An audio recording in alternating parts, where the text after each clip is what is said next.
अभी 3 साल भी पूरे नहीं हुए थे मुझको अपने होम टाउन पुणे में ट्रांसफ़र हुए कि फिर से ट्रांसफ़र, और वह भी झारखंड सीमा के पास एक आदिवासी इलाके में। हालांकि सरकार की तरफ से सभी तरह की सुविधाएं उपलब्ध कराई जाती हैं, मगर परिवार की अपनी जिम्मेदारियां भी होती हैं। सभी चीज़ें मुहैया होने के बावजूद भी मेरी मजबूरी थी कि मैं पत्नी मधु और बच्चों को अपने साथ नहीं ले जा सकता था।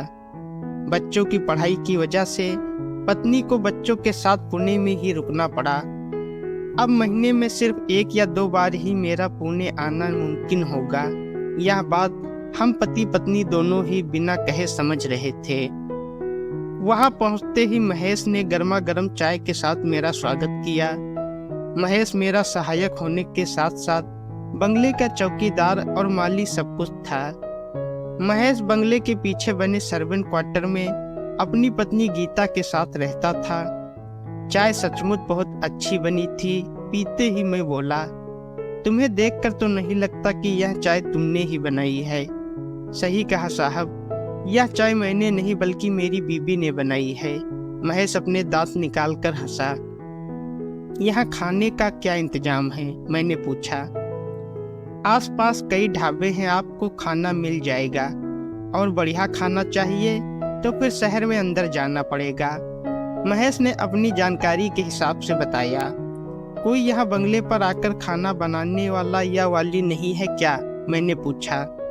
साहब मैं पूछ कर बताता हूँ, कहकर महेश चाय का कप उठाने लगा। यह एक हरा भरा आदिवासी बाहुल इलाका है। मुझे यहाँ के लोग भी बहुत सीधे साधे और अपने काम से काम रखने वाले लगे। मेरा सरकारी बंगला अंदर से काफी बड़ा और शानदार था। चारों तरफ से खुला खुला बंगला मुझको बेहद पसंद आया। एक बेडरूम में एयर कंडीशनर भी लगा था। मैंने अपना सूटकेस बेडरूम में रखा और नहाने की तैयारी करने लगा। ऑफिस का टाइम हो रहा था। मैं नाश्ते के बारे में सोच रहा था कि क्या किया जाए। अब तो मैगी बनाने जितना टाइम भी नहीं था। मैं पहले ही दिन लेट नहीं होना चाहता था। वहीं कुछ खा लूँगा सोचते हुए मैं तैयार होकर बाहर निकला तो डाइनिंग टेबल पर एक ढोंगे में ढका हुआ नाश्ता रखा देखा। ढक्कन उठाया तो करी पत्ते से सजे हुए गर्मा गर्म पोहे की खुशबू पूरे घर में फैल गई। मेरे मुंह में पानी आया। मैंने तुरंत प्लेट में डाल लिया। खाया तो स्वाद सचमुच लाजवाब था, मगर तारीफ सुनने के लिए आसपास कोई भी नहीं था, महेश भी नहीं। शाम को घर लौटने के बाद मैं अपनी पत्नी से बातें कर रहा था कि एक चीख की आवाज ने मुझको चौंका दिया। बाद में बात करता हूँ कहकर मैंने मधु का फोन काटा और आवाज की दिशा में दौड़ा। आवाज तो सर्वेंट क्वार्टर से आ रही थी। तो क्या महेश अपनी पत्नी को पीट रहा है? मैं कुछ देर खड़ा सोचता रहा। धीमी होती होती सिसकियां बंद हो गईं तो मैं बंगले की तरफ पलट गया। सुबह उठकर मैं बंगले के गार्डन में सैर के लिहाज से चक्कर लगा रहा था, मगर मेरी आंखें सर्वेंट क्वार्टर की तरफ ही लगी थी। तभी मुझे महेश आता हुआ दिखाई दिया। साहब कितने पैसे दोगे नाश्ता और 2 टाइम खाना बनाने के? महेश ने अपनी बात रखी। तुम पैसे की चिंता मत करो, बस चाय नाश्ता और खाना बिल्कुल वैसा ही होना चाहिए जैसा कल सुबह था।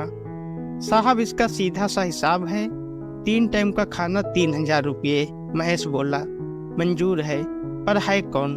कब से शुरू करेगा या करेगी? अरे साहब और कौन, गीता है ना, वही बना देगी। आज और अभी से मैं भेजता हूँ उसे, कहकर महेश ने चाय का कप उठाया और गीता को बुलाने चला गया। गीता ने आते ही अपने सधे हुए हाथों से रसोई की कमान संभाल ली। हालांकि मैंने उसका चेहरा नहीं देखा था क्योंकि वह मेरे सामने घूंघट निकालती थी, मगर कद काठी से वह महेश से काफी कम उम्र की लगती थी। सुबह की चाय महेश अपने घर से लाता था। उसके बाद मेरा टिफिन पैक करके गीता मेरा चाय नाश्ता टेबल पर लगा देती थी। शाम का खाना मेरे ऑफिस से लौटने से पहले ही बनाकर गीता हॉटकेस में रख देती थी। मैंने उसे अपने घर की एक चाबी दे रखी थी। अभी 4-5 दिन ही बीते थे कि मैंने फिर से सर्वेंट क्वार्टर से चीखने की आवाज सुनी। मेरे कदम उठे, मगर फिर पति पत्नी का आपसी मामला है सोचकर रुक गया। अगले दिन मैंने देखा कि गीता कुछ लंगड़ा कर चल रही है। मैंने पूछा भी, मगर गीता ने कोई जवाब नहीं दिया। 4 दिन बाद फिर वही किस्सा। इस बार मैंने गीता के हाथ पर चोट के निशान देखे तो मुझसे रहा नहीं गया। मैंने खाना बनाती गीता का हाथ पकड़ा और उस पर एंटीसेप्टिक क्रीम लगाई। गीता दर्द से सिसक उठी। मैंने नजर उठाकर पहली बार गीता का चेहरा देखा। कितना सुंदर, कितना मासूम। नजरें मिलते ही गीता ने अपनी आंखें झुका ली। अब तो यह अक्सर ही होने लगा। महेश शराब पीने के बाद गीता की पिटाई करता। गीता महेश की दूसरी पत्नी थी। वह बेतहाशा शराब पीकर गीता से संबंध बनाने की कोशिश करता और नाकाम होने पर अपना सारा गुस्सा उस पर निकालता था, मानो यह भी मर्दांगी की निशानी हो। गीता के जख्म मुझसे देखे नहीं जाते थे, मगर मूक दर्शक बनने के अलावा मेरे पास कोई चारा भी नहीं था। वह चोट खाती रही, मैं उन पर मरहम लगाता रहा। एक दर्द का रिश्ता बन गया था हम दोनों के बीच। धीरे धीरे गीता मुझसे खुलने लगी। अब तो खुद ही दवा लगवाने के लिए अपना हाथ आगे बढ़ा देती थी। कभी कभी घर परिवार की बातें भी कर लेती थी। मेरी पसंद नापसंद पूछकर खाना बनाने लगी थी। एक अनदेखी डोर से हम दोनों के दिल बनने लगे थे। 2 महीने बाद जब मैं घर गया तो वहां से लौटते वक्त मैंने गीता के लिए एक लाल रंग की साड़ी खरीद ली। साड़ी पाकर गीता खिल उठी। अगले दिन गीता वह साड़ी पहनकर आई तो मैं उसे देखता ही रह गया।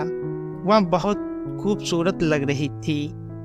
मुझे यूं आपलक निहारता देख गीता शर्मा गई। समय मानो रेत की तरह हाथ से फिसल रहा था। हर सुबह मुझको गीता का इंतजार रहने लगा।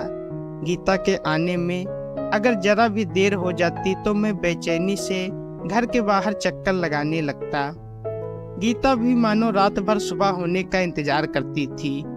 सुबह होते ही बंगले की तरफ ऐसे भागती सी आती थी जैसे किसी कैद से आजाद हुई हो।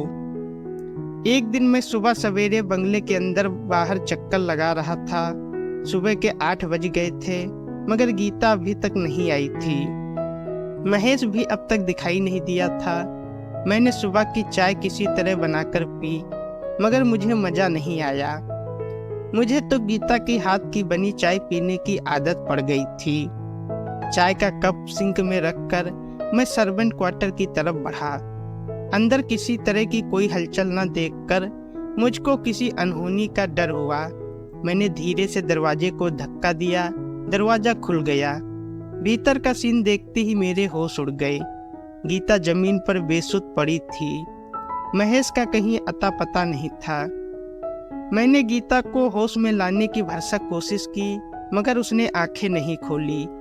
मैंने उसे बड़ी मुश्किल से बाहों में उठाया और बंगले तक ले आया। उसे बेडरूम में सुलाकर एसी चला दिया। मैंने पहली बार गीता को इतनी नज़दीक से देखा था। उसकी मासूम खूबसूरती देखकर मैं अपने आप को रोक नहीं सका और मेरा हाथ गीता के माथे को सहलाने लगे। साहब मुझे बचा लो या राक्षस मुझे मार डालेगा, कहते कहते गीता फिर बेहोश हो गई। मैंने ऑफिस से छुट्टी ले ली और सारा दिन गीता के सिरहाने बैठा रहा। 3-4 घंटे बाद गीता को पूरी तरह से होश आया तो उसने बताया कि महेश अक्सर शराब पीकर उससे मारपीट करता है। शादी के इतने साल बाद भी बच्चा न होने की वजह भी वह गीता को ही मानता है, मगर सच यह है कि महेश ही नामर्द है। पहली पत्नी के भी उसे कोई बच्चा नहीं था, मगर महेश को खुद में कोई कमी नजर नहीं आती। वह अपने आप को मर्द मानता है और इस तरह अपनी मर्दानगी दिखाता है। मैंने गीता को पेन किलर गोली दे दी तो थोड़ी देर बाद ही वह मुझसे चिपक कर सो गई। मैंने भी उसे अपने से अलग नहीं किया। 2 दिन बाद महेश आया तो मैंने उसे बहुत लताड़ लगाई और समझाया कि अगर गीता ने पुलिस में शिकायत कर दी तो उसकी नौकरी जा सकती है और उसे जेल भी जाना पड़ सकता है। इसका असर यह हुआ कि अब महेश ने गीता पर हाथ उठाना काफी कम कर दिया था, मगर फिर भी कभी कभार उसके अंदर का मर्द जाग उठता था और तब डरी हुई गीता मुझसे लिपट जाती थी। मेरी छुअन जैसे उसके सारे दर्द की दवा बन चुकी थी। एक अनाम सा रिश्ता बन गया था हम दोनों के बीच, जिसमें कोई शर्त नहीं थी, कोई वादा नहीं था, किसी तरह के हक की मांग नहीं थी। देखते ही देखते 2 साल बीत गए। मुझको अपने ट्रांसफ़र की चिंता सताने लगी। पहली बार मैंने चाहा कि मेरा ट्रांसफ़र ना हो। मैं गीता से दूर नहीं जाना चाहता था। हालांकि हम दोनों के बीच कोई जिस्मानी रिश्ता नहीं था, मगर एक दूसरे को देखकर हमारी मानसिक भूख शांत होती थी। जब मैंने गीता को अपने ट्रांसफ़र की बात बताई तो गीता एकदम से कुछ नहीं बोल पाई, चुप रही। अगले दिन गीता ने मुझसे कहा, साहब आपका जाना तो रुक नहीं सकता, आप मुझे अपनी कोई निशानी देकर जाओ। क्या चाहिए तुम्हें? मैंने उसके दोनों हाथ अपने हाथों में कसते हुए पूछा, दे सकोगे? तुम मांग कर तो देखो, मर्द की जुबान है तो तुम पलटना मत, कभी नहीं। कहकर मैंने उससे वादा किया कि वह जो मांगेगी उसे मिलेगा। आखिर जिस बात का डर था वही हुआ। मेरे ट्रांसफ़र ऑर्डर आ गए। मुझे 1 हफ्ते बाद यहाँ से जाना था। मैंने गीता से कहा, तुमने कुछ मांगा नहीं, मुझे आपसे बच्चा चाहिए। गीता ने मेरी आंखों में देखते हुए कहा। यह सुनकर मैं चौंक गया और बोला, तुम होश में तो हो ना? मुझको मानो बिजली के नंगे तार ने छू लिया। गीता मेरे आगे कुछ न बोली और चली गई। अगले दिन शाम से ही तेज बारिश हो रही थी। महेश अपनी पीने की तलब मिटाने के लिए बाहर गया हुआ था। गीता रात का खाना बनाकर जा चुकी थी। मैं खाना खाकर बेडरूम में जा ही रहा था कि जोर जोर से दरवाजा पीटने की आवाज आई। मैंने बाहर की लाइट जलाकर देखा तो गीता खड़ी थी।